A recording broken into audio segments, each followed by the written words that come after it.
श्री कृष्ण के प्रति प्रेम भक्ति हो, वही प्रेम भक्ति तत्वबोध और परमानंद की प्राप्ति कराती है। और वो भक्ति होती है नाम जप से, भगवत लीला चरित्र श्रवण से। प्रकृति के 3 गुण हैं, सतोगुण, रजोगुण, तमोगुण। इनको स्वीकार करके संसार की उत्पत्ति, स्थिति और संहार ये एक ही परमात्मा कर रहा है। जो विष्णु बना है वही ब्रह्मा बना है, वही रुद्र बना है। वो एक ही तत्व है, दूसरा नहीं, 3 रूप धारण किए हुए। इसलिए चाहिए उसी परम तत्व भगवान श्री हरि, इनकी आराधना करो। यदि तमोगुणी आराधना करोगे तो फिर अधोगति होगी।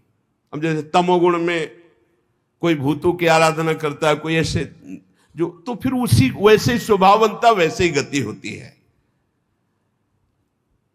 प्राचीन काल से अब तक जितने महापुरुष हुए हैं वो विशुद्ध भगवान श्री हरि की आराधना, वही हर है, वही ब्रह्मा है, पहले बता चुके।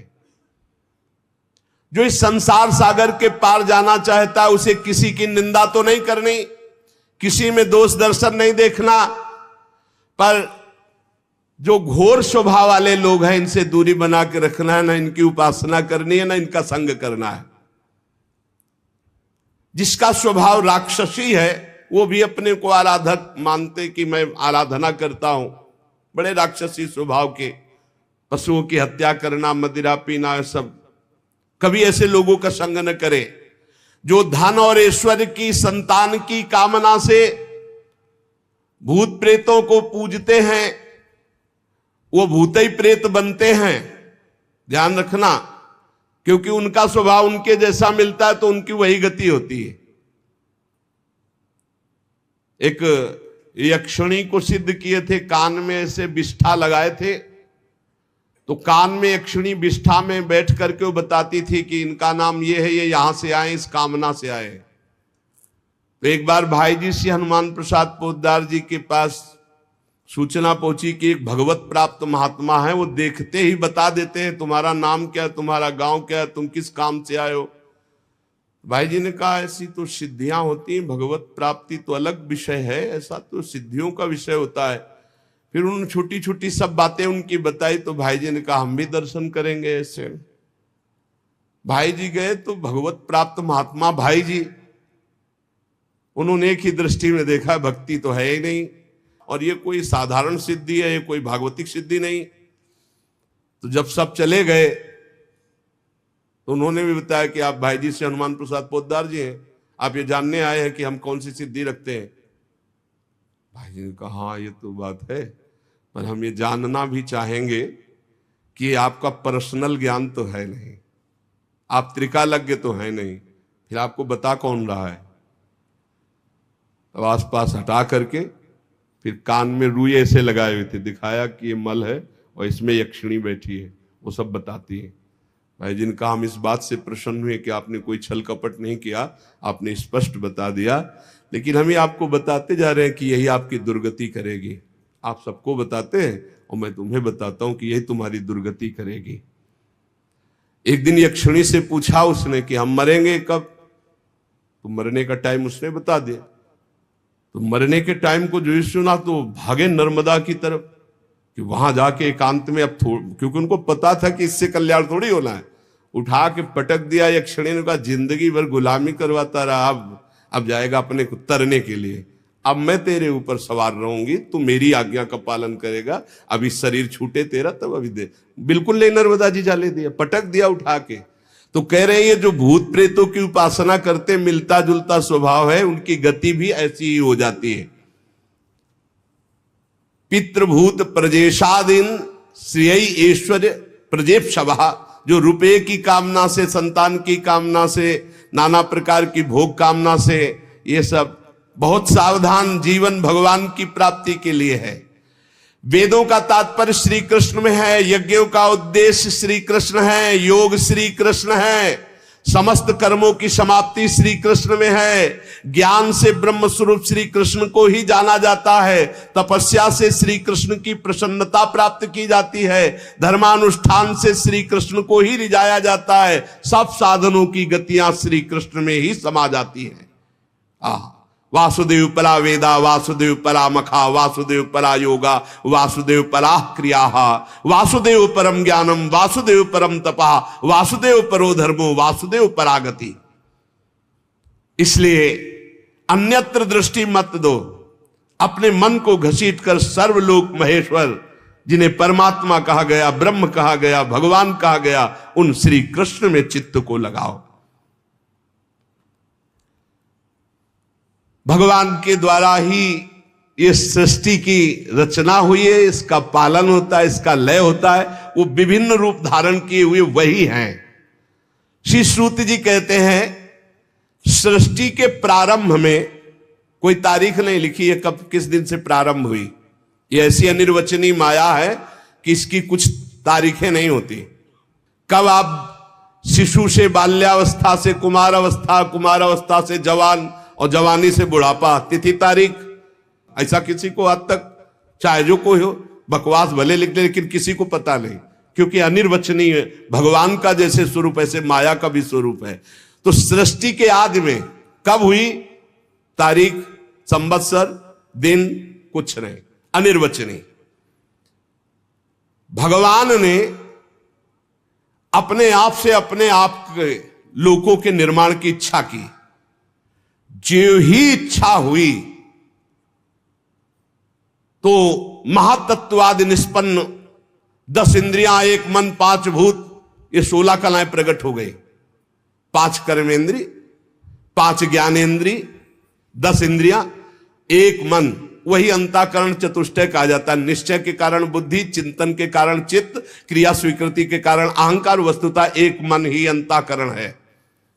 और 5 भूत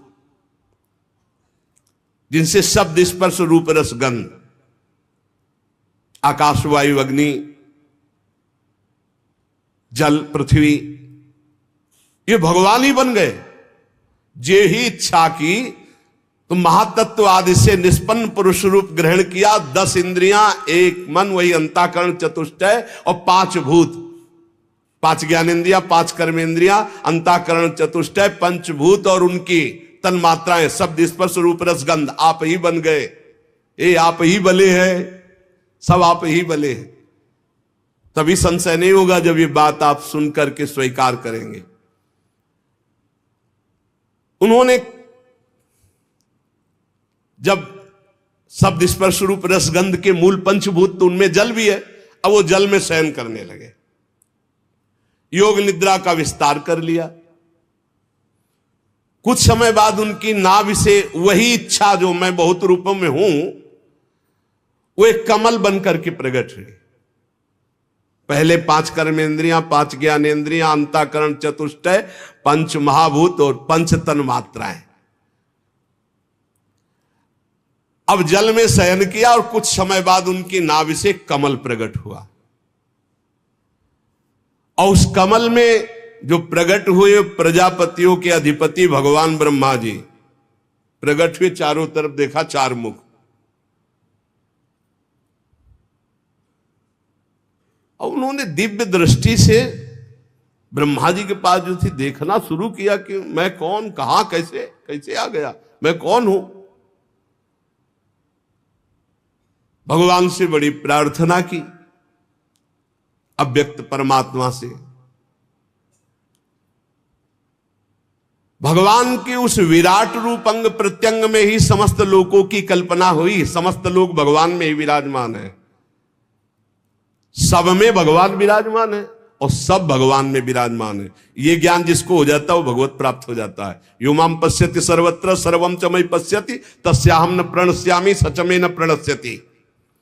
योगी लोग दिव्य दृष्टि से भगवान के उस स्वरूप का दर्शन करते हैं। वो भगवान का जो स्वरूप है, हजारों पैर, हजारों जांघें, हजारों भुजाएं, हजारों मुखों वाला विराट रूप भगवान का। सहस्त्र शीर्षा पुरुषा सहस्राक्ष सहस्त्रपाद, जो भगवान का स्वरूप है। हजारों पैर वाला, हजारों जांघों वाला, हजारों भुजाओं वाला, हजारों मुखों वाला, हजारों सिर, हजारों कान, हजारों आंखें, हजारों नासिका, हजारों मुकुट, वस्त्र, कुंडल, आभूषण, सब यही भगवान का विराट रूप है। इसी से अनेक अवतारों का प्रादुर्भाव होता है। ये छोटे छोटे अंश से देवता, पशु, पक्षी, मनुष्य आदि योनियों की सृष्टि, ये सब इसी से विराट पुरुष से हुई है। तो सबसे पहले कौमार सर्ग में सनक, सनंदन, सनातन, सनत कुमार, सबसे पहले कमल, कमल से ब्रह्मा, और फिर ब्रह्मा जी ने जो पहली सृष्टि की तो सबसे पहले इस सृष्टि में प्रकट हुए सनक, सनंदन, सनातन, सनत कुमार। ये चारों ब्रह्म ऋषि जब अवतार लिए तो सृष्टि रचना से बिल्कुल अलग, नियम प्रकट होते हुए अखंड ब्रह्मचर्य, अखंड ब्रह्मचर्य, निरंतर हरिस्तरणम हरिस्तरणम हरिस्तरणम, उदासीन जगत से। दूसरी बार इस संसार कल्याण के लिए समस्त यज्ञों के स्वामी उन भगवान ने जो रसातल में पृथ्वी विराजमान थी उसको लाने के लिए वाराह अवतार धारण किया। ऋषियों की सृष्टि में देवर्षि नारद के रूप में तीसरा अवतार धारण किया। सातस्वत तंत्र का, जिन्हें नारद पंचरात्र कहते हैं, उपदेश किया।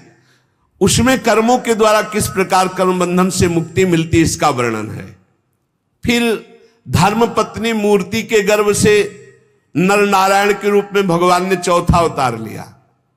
इस अवतार में उन्होंने ऋषि बनकर मन और इंद्रियों का सर्वथा संयम करके, जो तपस्या करना बड़ा कठिन है, उस तप को किया।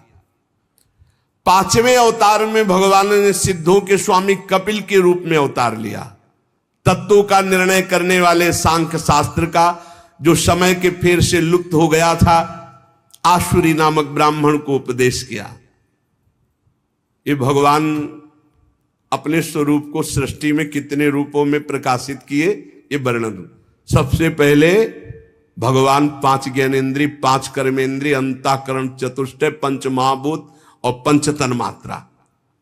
फिर भगवान नाभि कमल, ब्रह्मा जी, फिर सनक, सनंदन, सनातन, सनत कुमार, फिर भगवान वाराह रूप, फिर देवर्षि नारद रूप, फिर नर नारायण रूप, फिर कपिल रूप। अनुसुईया के वर मांगने पर छठे अवतार में अत्रि की संतान दत्तात्रेय के रूप में भगवान प्रकट हुए। इस अवतार में उन्होंने अलर्क और प्रहलाद आदि को ब्रह्म ज्ञान का उपदेश किया। सातवीं में रुचि प्रजापति की आकुति नामक पत्नी से यज्ञ के रूप में भगवान ने अवतार ग्रहण किया और अपने पुत्र याम आदि देवताओं के साथ स्वयंभू मनवंतर की रक्षा की। राजा नाभ की पत्नी मेरु देवी के गर्भ से ऋषभ भगवान के रूप में अवतार हुआ, जिनके पुत्र भरत जी, जो जड़ भरत जी कहलाए गए। ये 8वां अवतार भगवान का ऋषभ देव के रूप में। इस रूप में परमहंसों का वह मार्ग जो सभी आश्रमियों के लिए वंदनीय है, स्वयं ऋषभ रूप धारण करके दिखाया। करके ऋषियों की प्रार्थना से 9वीं बार वे राजा पृथु के रूप में अवतीर्ण हुए। शौनकादि ऋषियों, इस अवतार में उन्होंने पृथ्वी से समस्त औषधियों का दोहन किया। यह अवतार सबके लिए बड़ा कल्याणकारी हुआ। चाक्षुष मनवंतर के अंत में जब सारी त्रिलोकी समुद्र में डूब रही थी, तब भगवान ने मत्स्यावतार धारण किया, जो 10वां अवतार है। पृथ्वी रूपी नौका पर बैठाकर अगले मनवंतर के अधिपति वैवस्वत मनु की रक्षा की। फिर भगवान ने जिस समय देवता और दैत्य समुद्र मंथन कर रहे थे, उस समय 11वां अवतार धारण किया, कच्छप रूप, जो मंदराचल को अपनी पीठ पे धारण किया। फिर उसी समुद्र मंथन में 12वीं बार धनवंतरी के रूप में अमृत कलश लेकर समुद्र से प्रकट हुए। फिर वही उसी समय 13वीं बार मोहिनी रूप धारण करके दैत्यों को मोहित करके देवताओं को अमृत पान कराया। फिर भगवान ने जो 14वीं बार अवतार लिया वो बड़ा ही भयंकर रूप था, नरसिंहावतार। अत्यंत बलवान दैत्यराज हिरण्यकश्यप की छाती अपने नखों से फाड़ डाली, जैसे चटाई फाड़ डाली। प्रहलाद जी को सताने के कारण बहुत आवेश में भगवान बड़ा भयंकर रूप, सब कांप रहे थे एक दहाड़ में, ऐसा नरसिंह रूप। 15वीं बार वामन का रूप धारण करके भगवान दैत्यराज बलि के यज्ञ में गए। अंदर से चाहते थे त्रिलोकी का राज्य, परंतु मांगी उन्होंने केवल 3 पग पृथ्वी। भगवान का 16वां अवतार हुआ परशुराम अवतार। जब देखा कि ये दुष्ट स्वभाव वाले राजा लोग धर्मद्रोही है, मनमानी आचरण कर रहे, तब क्रोधित होकर 21 बार इन धर्म विरोधी स्वभाव वालों का विनाश किया। 21 बार। इसके बाद 17वें अवतार में सत्यवती के गर्भ से पराशर जी के द्वारा वे श्री कृष्ण द्वैपायन भगवान व्यासदेव जी के रूप में अवतीर्ण हुए। उस समय लोगों की समझ और धारणा शक्ति कम देखकर आपने वेद रूप वृक्ष की कई शाखाएं बना दी। 18वीं बार देवताओं का कार्य संपन्न करने की इच्छा से राजा राम के रूप में भगवान ने अवतार धारण किया, जिसमें समुद्र पर सेतु बांधना, रावण वध, बड़ी मंगलमयी लीलाएं भगवान मर्यादा पुरुषोत्तम श्री रामचंद्र जी ने की। 19वें और 20वें अवतार में यदुवंश में बलराम और श्री कृष्ण के नाम से भगवान का अवतार हुआ। इसके बाद कलयुग आ जाने पर मगध देश बिहार में देवताओं के द्वेषी दैत्यों को मोहित करने के लिए अजन के पुत्र रूप में भगवान का बुद्धावतार। उस समय कह रहे कि होगा तो हो गया है। इसके भी बहुत पीछे बाद, जब बिल्कुल कलयुग का अंत होना होगा, जब सब लुटेरे हो जाएंगे, कोई किसी का रक्षक नहीं, सब मतवादी आचरण, तो विष्णु यश नामक ब्राह्मण के घर कल्कि के रूप में भगवान अवतीर्ण होंगे। यहां 22 अवतारों की गणना की गई, परंतु भगवान के 24 अवतार प्रसिद्ध हैं। कुछ विद्वान 24 की संख्या यूं पूर्ण करते हैं। रामकृष्ण के अतिरिक्त 20 अवतार तो उपयुक्त हैं ही, शेष 4 अवतार भगवान श्री कृष्ण के ही अंश हैं। स्वयं श्री कृष्ण तो पूर्ण परमेश्वर हैं, वे अवतार नहीं अवतारी हैं, अतः श्री कृष्ण को अवतारों की गणना में नहीं गिनते। उनके 4 अंश, एक तो केश का अवतार, दूसरा सुतपा तथा प्रश्नि पर कृपा करने वाला अवतार, तीसरा संकर्षण और चौथा परब्रह्म। इन चारों अवतारों से विशिष्ट 5वें साक्षात भगवान वासुदेव।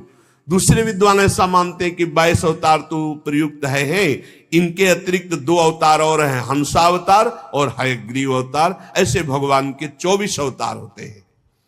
शौनकादि ऋषियों, जैसे अगाध सरोवर से हजारों छोटे छोटे धाराएं निकलती है, वैसे ही भगवान श्री हरि के असंख्य अवतार और होते हैं, जिनका वर्णन नहीं, असंख्य। वो अपने भक्त के लिए कभी कोई अवतार धारण कर सकते हैं। जैसे द्रौपदी के लिए चीर अवतार धारण किया, कहां लिखा है? द्रौपदी के लिए चीर अवतार तो 24 में थोड़ी है। बोले असंख्य अवतार, जब जरूरत पड़े भक्त के लिए तब वो तुरंत अवतार धारण करते हैं, अंतर ध्यान हो जाते हैं। जैसे अगाध सरोवर से छोटे छोटे बहुत सी धाराएं निकलती है, ऐसे भगवान श्री हरि के असंख्य अवतार हैं। ऋषि, मनु, देवता, प्रजापति, मनु पुत्र और जितने भी महान शक्तिशाली वे सब के सब भगवान के ही अंश हैं। ये सब अवतार तो भगवान के अंशावतार अथवा कलावतार है, परंतु भगवान श्री कृष्ण तो स्वयं भगवान अवतारी हैं, सबके अवतारी हैं।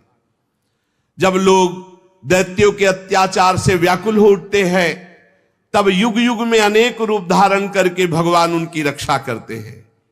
भगवान की दिव्य जन्मों की एक कथा अत्यंत गोपनीय रहस्यमयी है। जो मनुष्य एकाग्र चित्त से नियम पूर्वक प्रातः काल या सायंकाल इस कथा को सुनेगा वो समस्त दुखों और पापों से छूट जाएगा। प्राकृत स्वरूप रहित चिन्मय भगवान का जो स्थूल जगदाकार रूप है, ये जगदाकार रूप भगवान ही है। ये उनकी माया के महतत्वादि गुणों से भगवान में ही कल्पित है। जैसे बादल वायु के आश्रय रहते हैं, धूसरपना धूल में होता है, परंतु अल्प बुद्धि मनुष्य बादलों को आकाश में और धूसरपने का वायु में आरोप करते हैं। ऐसे ही अविवेकी पुरुष सबके साक्षी आत्मा में स्थूल दृश्य रूप जगत का आरोप करते हैं। इस स्थूल रूप से परे भगवान का एक सूक्ष्म अव्यक्त रूप है, जो ना तो स्थूल की तरह आकार आदि गुणों वाला है और न देखने में आता है न सुनने में आता है। वो सूक्ष्म से सूक्ष्म है।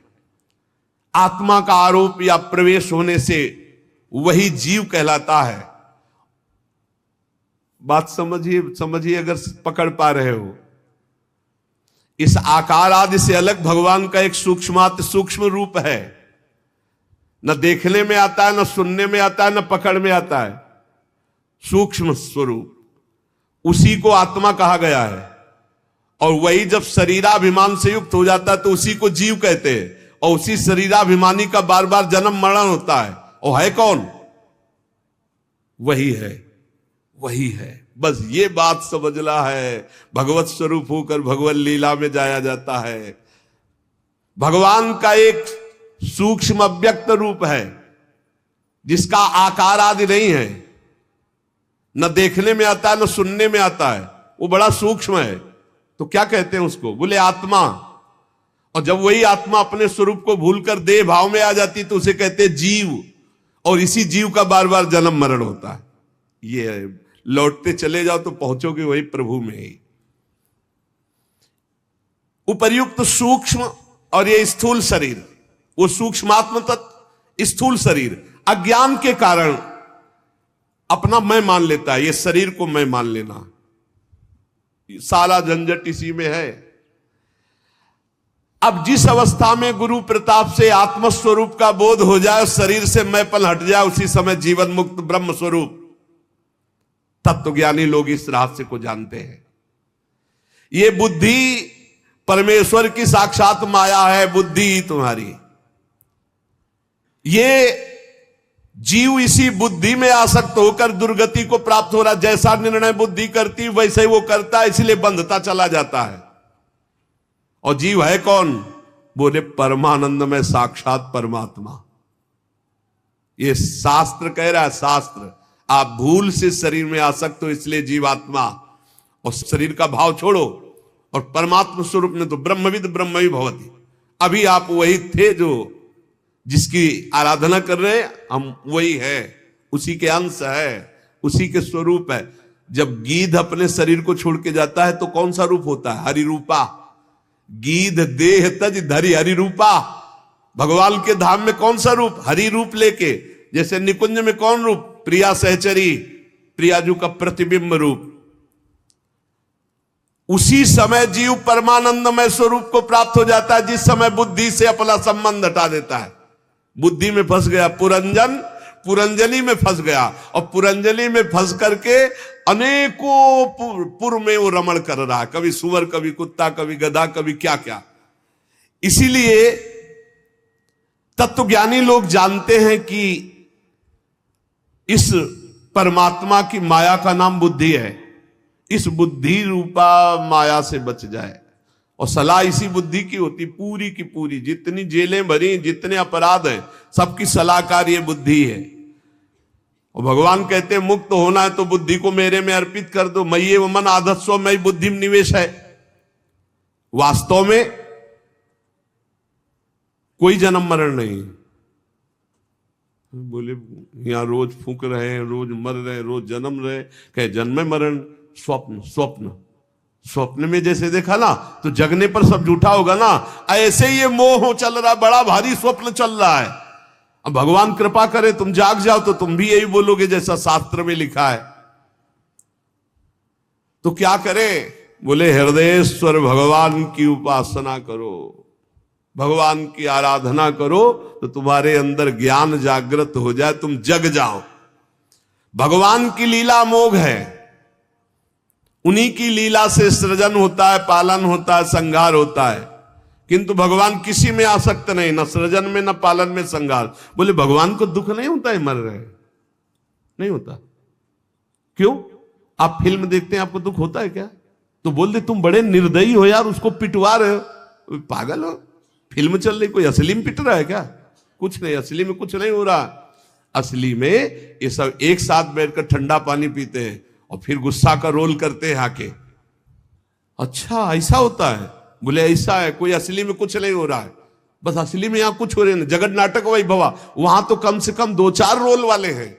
एक हीरो है, एक हीरोइन है, और एक विलेन, क्या कहते हैं, विलेन, हाँ वही वो खलनायक है, और बड़े, और यहां एक ही सब कुछ बोला हुआ है।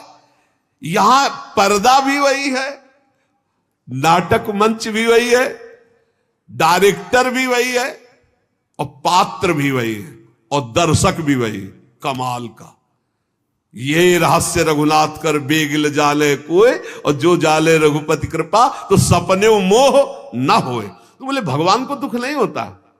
बोले नहीं होता। कैसे? जैसे तुम नाटक फिल्म में देखते हो, ये सब आग लग गई, सब नष्ट हो गया, सब मर गया, तो आपको बाद में आंसू पोंछते निकलते हो क्या? नहीं, हंसते निकलते हो। कोई पूछे इतना जोर का वहां काट मार मची, अरे यार नाटक चल रहा था, तो जगन नाटक वही भवा। वहां तो दूसरे के द्वारा नाटक चल रहा था, यहां तो अपने आप से अपने आप में खेल रहा है। वो अपने आप से अपने आप का सृजन कर रहा है, अपने आप से अपने आप का पालन कर रहा है, अपने आप से अपने आप का संहार कर रहा है।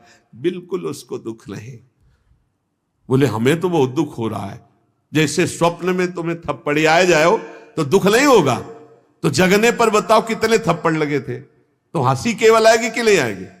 कहा जाए लाओ मलहम लगाना, स्वप्न में बहुत पिटाई हुई थी। पागल हो क्या? वो स्वप्न था, वो स्वप्न था। तो जेहि जाने जग जाए हेराई, जिस तत्व के जान लेने के बाद ये संसार खो जाता है। कैसे? जागे जथा स्वप्न भ्रम जाई। जो जगले पर स्वप्न का महत्व खत्म, ऐसे जागृत होने पर सृष्टि रचना पालन संहार ये सब खत्म। एक वासुदेवा सर्वमित समहात्मा सुदुर्लभा, वही वासुदेव भगवान विराजमान है। ना कोई जन्मना, ना कोई मरना, ना कोई बढ़ना, ना कोई घटना, ये सब स्वप्न। उमा कहूं मैं अनुभव अपना, सत हरि भजन जगत सब सपना। जो सपने सिर काटे कोई, बिनु जागे दुख दूर न होई। जगना पड़ेगा भाई, स्वप्न देख रहे, भगवत लीला गायन, भगवत नाम जप, इससे आप भगवान की कृपा का अनुभव करेंगे। तब आप समझ पाएंगे कि भगवान की करामात क्या है। ये करामात बड़ा भारी जादूगर, अपने आप से अपने आप में सब जादू। कैसा रूप, कितना जादूगर। अगर माथे में नाक होती तो अलग पहचाना जाता। सबकी आंख एक ही जगह है, माथे के नीचे आंखें, आंख के नीचे नाक, नाक के नीचे मुंह। और इतने लोग हैं, जैसे स्टेशन में है या कहीं बहुत कथा प्रसंग जहां लाखों की भीड़, तो लोग सब पहचाने जाते हैं। अमुक अमुक अमुक, कैसा ब्रह्मा जी के पास छापा खाना है, सब अलग अलग। देखो ना, रंगीली शरण, विशाखा शरण, अमुक शरण, अमुक शरण, सबकी। ये हो कि भाई थोड़ा अंतर है कि किसी के नाक यहां है, किसी के यहां नाक यहां है, किसी के नाक यहां है, तो पहचान सबको इसे, और सब अलग अलग पहचाने जाते, और सब में एक ही है, और एक ही सब बना हुआ है। बड़ा विचित्र खेल है। इसीलिए भजन करो, नाम जप, भगवान का लीला चरित्र गायन श्रवण, और इसी जन्म में हम भगवत प्राप्त हो जाएं। भगवान के नाम में बड़ी ताकत है, भगवान की लीला चरित्र गायन श्रवण में बड़ी ताकत। 2 बातें तो जीवन बना लो। सेवक जी महाराज कह रहे हैं, सेवक शरण सदा रहे, अनत नहीं विश्राम। कै वाणी हरिवंश की, कै हरिवंश है। या हम भगवत चर्चा कर रहे हैं, या सुन रहे हैं, या नाम जप कर रहे हैं। बाहरी शरीर से जो भी क्रियाएं, नौकरी, व्यापार, किसानी, सब भगवत गुणगान, भगवान नाम जप सीधे भगवत प्राप्ति। ने तो बड़ा भारी जादू फैला है, बड़ा जादू, बड़ा जादू। अरे पूरी जिंदगी 10-10 साल, 50-50 साल, 60-60 साल के कोई है सब निकल गई। बोले कितने साल के? बोले 35-50 है क्या तुम्हारे पास? बोले वही लालसा की भोग के सुखी हो जाऊं, कुछ इकट्ठा कर लूं कुछ। और बनते बनते बिगड़ गए और दब गए, राख बन के दब गए। पता नहीं फिर आगे जन्म। सावधान, बड़ा जादू का तमाशा है, बहुत जादू है भगवान की माया में। ऐसा जादू डाला कि पूरा जिंदगी निकला जा रहा है, होश में नहीं आ रहे, होश में नहीं आ रहा। है कौन, हमारा लक्ष्य क्या है? बस यही दिखा है, लड़का बच्चा, रुपया पैसा, कमाओ खाओ, मौज मस्ती। अंदर से खोखला, ऊपर से मढ़ने से कुछ नहीं होगा। सच्चिदानंद भगवान का नाम, लीलाओं का गायन, ये तुम्हें असली सौंदर्य प्रदान करेगा। असली सौंदर्य भगवत स्वरूप होकर भगवान के धाम में जाना। ये बाहरी से कुछ नहीं होने वाला। हमें तो लगता है कि हमारी प्रार्थना ये मान ली जाए, भूल में मत पड़ो, असलियत में तुम नहीं हो। तुम्हें ये सवारी मिली है भगवत प्राप्ति के लिए। अगर सावधान रहे तो ठीक, और नहीं समय निकल गया तो मन पछितई है अवसर भी। खूब नाम जप करो, भगवत चरित्र सुनो और मस्ती से भगवान के आश्रित होकर जगत सेवा करो। जिसको जो कर्तव्य मिला है, किसानी, व्यापार, नौकरी, राष्ट्र सेवा, समाज सेवा, परिवार सेवा, ये सब भगवान को प्रसन्न करने वाली। कहीं भागने की जरूरत नहीं, जो जहां हो वहीं भगवान के मानकर नाम जप करो, लीला चरित्र गायन श्रवण करो, भगवत प्राप्ति पक्की। कह रहे कि जिसके कान में भगवान की चर्चा चली गई, यमदूतों से यमराज जी कहते हैं भूल कर मत जाना, उनकी तरफ देख मत लेना, क्योंकि भगवान की चर्चा सुन चुके। आप तो रोज सुन रहे हो, पर घड़े में छेद ना हो तो बहुत जल्दी भर जाएगा। और चलनी में गैया दुहे तो दोष दैव को दे। ये छेद कुछ है, इनको बंद कर दियो तो ये जो कथामृत है ना, ये जो नामामृत है ना, ये उफान में आ जाए। और उफान में आ जाए तो सारे विकार नष्ट हो जाएंगे। एक बार हिम्मत करके निकलो भाई, हम सब भगवान की शरण में है। एक बार इस माया प्रपंच से निकलो, नाम जप निरंतर करते रहो, देखना आपकी आध्यात्मिक उन्नति कैसी होती। नाम जप पकड़ लिया, जीत गए पक्का। लीला चरित्र तो हर समय हम नहीं सुन सकते, हर समय नहीं गा सकते, हर समय संयोग नहीं मिल सकता, लेकिन नाम हर समय, नाम। और जब चरित्र सुनने और कहने का समय मिले, खूब उदार हृदय से सुनो और गाओ भगवान की लीला। तव कथा अमृतम तप्त जीवन। ये हृदय को बड़ा आनंद प्रदान करने वाली, मोहमल का नाश करने वाली, भगवान की सर्व पापों का नाश करके परम पद प्रदान करने वाली है। धुंधकारी जैसा पापी 7 दिन में भगवान के परम पद का अधिकारी हो गया। और आप धाम में बैठ करके रोज चर्चा सुन रहे हैं, अब आपको संशय है क्या? पर विमान तो यहाँ नहीं आएगा, यहाँ तो बस ऐसे जाना, दरवाजा खुला, अंदर गए। यहाँ विमान नहीं आएगा, विमान की आशा में मत रहना, यहाँ विमान नहीं आएगा। तो वृंदावन धाम है, बस ये वर्दी छूटी, पोशाक दूसरी मिली और श्री जी के पास चले गए। यहीं तो जाना है, यहीं पास ही में है, बस दरवाजा खुलना है। दरवाजा खुला, दिव्य वृंदावन चल सकी। अब यहाँ ऐसे 4 पार्षद विमान इस आशा में वृंदावन धाम है, यही हम तो घर आ चुके हैं। अरे लाखों माला का जो भजन का प्रभाव बाहर है, एक मालक है, ये धाम है। या थोड़ी चर्चा, थोड़ा भजन, थोड़ा सत्कर्म, थोड़ा पुण्य, थोड़ी सेवा बड़ा लाभ प्रदान करती। कहां बैठ के सुन रहे हो? बोले वो नैमी सारण में सुन रहे, वो हरिद्वार में सुन रहे। ये सब भगवान के रचित तीर्थ है। नैमी सारण तीर्थ जानते हो क्यों? सुदर्शन चक्र के प्रभाव से। और यहां स्वयं भगवान लीलारत थे, है और आगे रत रहेंगे। प्रिया प्रीतम का घर है ये, बस ट्रांसफर हो गया, शरीर ये छूटा और निकुंज की पोशाक मिलेगी। चल सकी प्रियाजू के पास। अनंत जन्मों की सच्ची मानिए, हम भूल गए। जैसे पिछले जन्म में हमारे कौन माता पिता थे पता नहीं ना, बिल्कुल पता नहीं।